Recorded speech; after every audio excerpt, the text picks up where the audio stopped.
বাম হাত দিয়ে পানি বা খাবার খেলে কি সত্যি শয়তান তার সাথে অংশ নেয়? বাম হাত দিয়ে পানি বা খাবার খাওয়া নিষেধ। নবী করিম সাল্লাল্লাহু আলাইহি ওয়াসাল্লাম নিষেধ করেছেন বাম হাতে খাবার বা পানি গ্রহণ করতে, সেবন করতে, এবং তিনি বলেছেন তোমরা বাম হাতে খাবে না, কারণ বাম হাতে খায় শয়তান।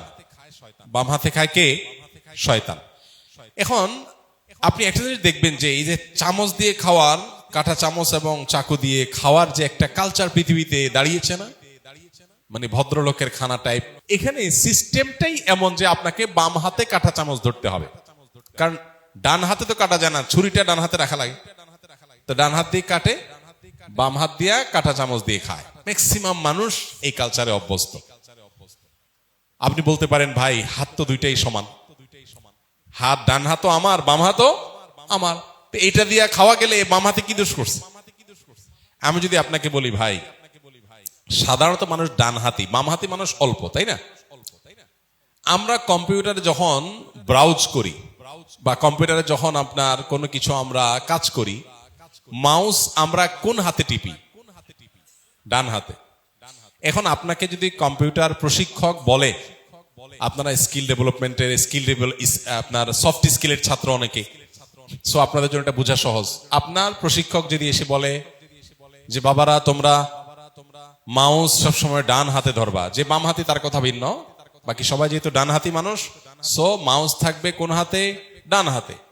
আপনি যদি বলেন যে স্যার আমার এই হাত কি দোষ করছে, আপনি এই হাতের প্রতি শত্রুতা কেন পোষণ করতেছেন? এটাও আমার হাত, এটাও আমার হাত, কেন আমি বাম হাতে মাউস ধরবো? সমস্যা কি? আপনার দুইটা ক্লিক হইলেই তো হইলো, আপনি আমার ডান হাতে ধরতে বলতেছেন কেন? আপনি যদি এই ডিবেট করেন এবং আপনি যদি তেড়ামি করে বাম হাতে মাউস ব্যবহার করেন, আপনি কি সঠিকভাবে কাজ করতে পারবেন? ওই ডাবল ক্লিক ডান হাতে যত ইজি করতে পারবেন, বাম হাতে কি তত ইজি করতে পারবেন? মাউস কি তত ইজিলি আপনি ড্রাইভ করতে পারবেন, ঘোরাতে পারবেন? পারবেন। আল্লাহর এটা হলো দুনিয়ার টেকনোলজি। আল্লাহর টেকনোলজি তো আমরা বুঝি না।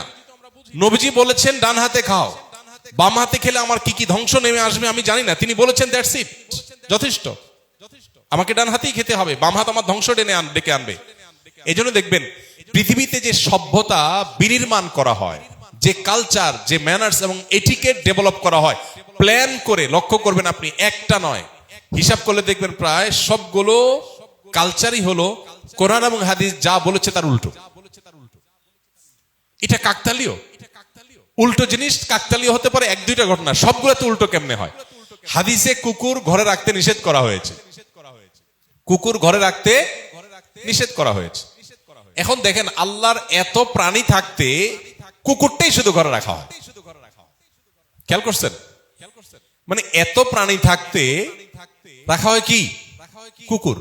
হাদিসে যেহেতু নিষেধ করা হয়েছে, যেটা হাদিসে নিষেধ করা হয়েছে ওইটা অ্যাগ্রেসিভলি আমাদেরকে পুশ করা হয়, তাই না? কোরআন হাদিস আমাদেরকে নির্দেশনা দিয়েছে পুরুষের পোশাক থাকবে হাঁটু এবং টাকনেওর মাঝামাঝি। এখন কালচার হলো হয় হাফ প্যান্ট পরো আর নাহলে টাকনোর নিচে চলে যাও, মাঝামাঝি 3/4 পড়তে পারো, সেটা বাসায়, বাইরে না। এই কালচার ডেভেলপ হয়ে গেছে না অলমোস্ট। মেয়েদের জন্য কালচার শরিয়ার নির্দেশনা হলো তোমরা টাকনোর নিচে পোশাক পরো। এখন মেয়েদেরটা অবশ্যই টাকনোর উপরে আর পুরুষেরটা অবশ্যই টাকনোর নিচে। পুরুষের জন্য তার জন্য যে ড্রেস কোড শরিয়া দিয়েছে সেখানে ওড়না নাই। নারীর জন্য যে ড্রেস কোড দিয়েছে সেখানে কি আছে? ওড়না আছে। কোরআনে ওড়নার আলোচনা আছে। এখন দেখেন এই সময় আমাদের যে সমস্ত পাঞ্জাবির দোকানগুলো, শোরুমগুলো দেখা যাচ্ছে ডেভেলপ হয়েছে, ঈদের সময় পাঞ্জাবি বিক্রি হয়, খেয়াল করে দেখেন মেয়েদের আগে 3 পিস ছিল, এখন 2 পিস হয়ে গেছে। ওড়না নাই, ওড়না চলে গেছে কোথায়? পুরুষের পাঞ্জাবিতে। পাঞ্জাবির সাথে দেখবেন একটা কি দেয়? ওড়না দেয়। এভাবে আপনাকে আমি আরো 10টা আইটেম এখন এই মুহূর্তে দেখাইতে পারবো এক এক করে। আমি জাস্ট এই কয়টা ক্ষান্ত হলাম। আপনি লক্ষ্য করলে দেখবেন কোরআন এবং হাদিস যেটা করতে বলেছে ওইটা ভায়োলেট করার জন্য, কোরআন হাদিস যেটা নিষেধ করেছে সেটা করার জন্য গোটা পৃথিবী উঠে পড়ে লেগেছে। এখান থেকেই শয়তানের যে লড়াই ইমানদারকে, মানুষকে জাহান্নামে নেওয়ার জন্য, সেটা বোঝা যায় পরিষ্কার। সে সবসময় আমাদেরকে উল্টা দিকে টানতে চায়। এই জন্য বাম হাতে আপনি খাচ্ছেন, আপনাকে কেউ বাধা দিবে না, কিন্তু আপনার ক্ষতি এর মধ্যে নিহিত আছে। কারণ নবীজির সুন্নাহর বাইরে মানুষের কল্যাণ থাকতে পারে না। মানুষ নবীজির কোন সুন্নাহর গুরুত্ব 1400 বছর পরে বুঝে, কোনটা হয়তো 2800 বছর পরে বুঝবে, কিন্তু বুঝতে বাধ্য।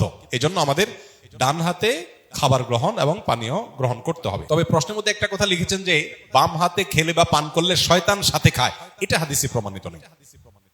হাদিসে আছে কি, বাম হাতে খাওয়া পান করা এটা শয়তানের কাজ, আপনি কাজটা করলে শয়তানের সাথে মিলে গেল, বাট আপনি বাম হাতে খেলে শয়তানও সেখানে শরীক হয়, এটা হাদিসে নাই। হাদিসে যেটা আছে, কেউ যদি খাবারের শুরুতে বিসমিল্লাহ না বলে তখন সেখানে শয়তান পার্টিসিপেট করে, ওই ক্ষেত্রে বলা আছে। বাম হাতে খাওয়ার ক্ষেত্রে সেটা বলা নেই।